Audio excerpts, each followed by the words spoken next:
And before I give the details, I just want to rewind a little bit. Right now, this man is the most famous man in the whole world. He's the President of the United States. He has a lot of power, probably the most powerful man on earth. Only a few years ago, he was really not so powerful at all, really not so famous, almost unknown around the world, and not even very famous in the United States. He was a senator who had only been in the Senate for 2 years. He had a name that is very unusual in the United States, Barack Hussein Obama. In a country like this, the name Hussein is quite common, I'm sure. It's not common, but in Muslim countries, it's a common name. In many Muslim countries around the world. In the United States, it's not a common name. And in fact, as I'll get into in a little while, there are some people who are prejudiced in the United States against Muslims. And for them, it was very unusual, maybe even a little bit scary that he had this kind of name. Also, of course, his skin. He has black skin. How many presidents ever in the United States had black skin before him? 0. Every single one was white. So this was kind of a dream for a lot of people. They said, there's no possible way somebody with very little experience, somebody with a name like Barack Hussein Obama, and somebody with black skin can become president of the United States of America. And guess what else? He had some of the strongest opponents in the history of Democratic Party politics. John Edwards now is a laughingstock because he had a scandal. I won't get into it. But if you want to look it up on the internet, just Google John Edwards and you can see what happened to him. He's a laughingstock now, but at the time he was a very strong candidate. Many people believed that he could win. And he was getting a lot of the early support from the labor unions and from the traditional left in the Democratic Party. The woman in the middle, now our Secretary of State, Hillary Clinton. Maybe she'll become the first female president someday. She was a very strong candidate. A lot of experience, excellent credentials, and of course, the most famous name at the time in all of the world in politics, Clinton. Of course, Bill Clinton was her husband, extremely famous man all around the world, a 2-term president of the United States. Everybody thought that Hillary Clinton was going to win. All of the major politicians were lining up to give her their support. Many of the wealthy donors were giving her money because they thought she's the safe bet, she is the guarantee. And most importantly, the media were all basically saying that Hillary Clinton was inevitable, that she was definitely going to win. So when I decided to join Obama's campaign, a lot of people thought that it was crazy, that it was a silly idea. Like that book Don Quixote, where he rides off looking for windows. And they thought, you know, you're wasting your time. You have a good job in New York, stay home because there's no chance Obama can win. Well, the odds were definitely against Obama. Everything was leaning in Hillary Clinton's favor, except for one little factor. People. A lot of people were showing up to Barack Obama's events. At one of his earliest events, one of the first events of the entire campaign was in Texas. Texas is where George W. Bush is from.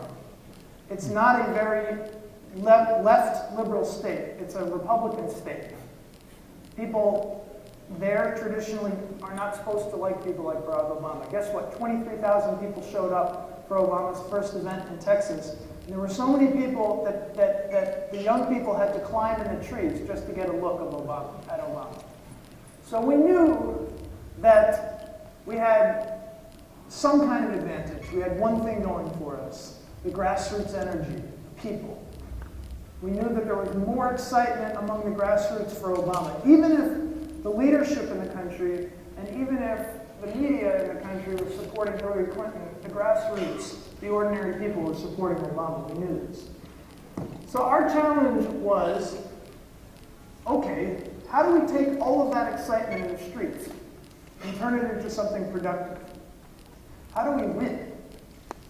It's not enough simply for people to be excited. You have to convert the excitement into productive activity. That was our challenge. Many politicians in the United States and around the world inspire young people, they get people excited, they get people onto the streets, but then that energy is wasted because they don't organize them. They don't organize them. So our challenge is, how do we organize the people? How do we win? We want to win. We don't want to waste that energy. One of the most important stories that we repeated over and over and over on the campaign was the story of how Obama came into politics. We told this story for a very specific reason. We wanted all of the people who were excited about Obama to understand that it wasn't enough to be excited. They had to act like Obama. They had to become a version of Obama. And here's why. This is a photo of Obama when he was a young man. Obama's path to power was unusual. In the United States, most people who become president follow a similar path to power. They go to work on Wall Street and make a lot of money. Then they use their money to run for office. That's what Mitt Romney, Obama's opponent, is doing.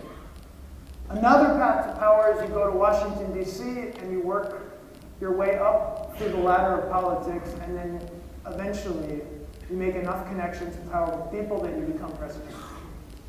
Obama did the opposite.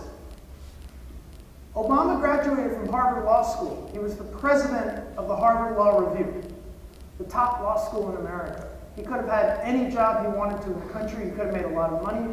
He could have had a lot of power. But he decided to do something strange. He went to one of the poorest towns in America, the south side of Chicago, and he worked as a community organizer, working with poor people. And he told them, if you come together, even if you don't have power by yourselves, when you come together, you have a lot of power. That's what a community organizer is. They bring lots of people together. And in those numbers, they have strength. So he brought many poor people together, and they demanded that the landlord clean up the toxic chemicals that were inside of their apartment complex. They demanded that the mayor create more jobs for the people. That's how Obama came into politics, was working with real people, with ordinary people. It was an unusual path. So what we told our supporters is, we want you to imitate Obama. We want you to become a community organizer. What that means is, if you like Obama, it's not enough to simply say, I like Obama. You have to go into your community. You have to recruit your friends, your family, your neighbors. You have to become an organizer. You have to motivate them to get involved in the campaign. That's what we want you to do. There are a variety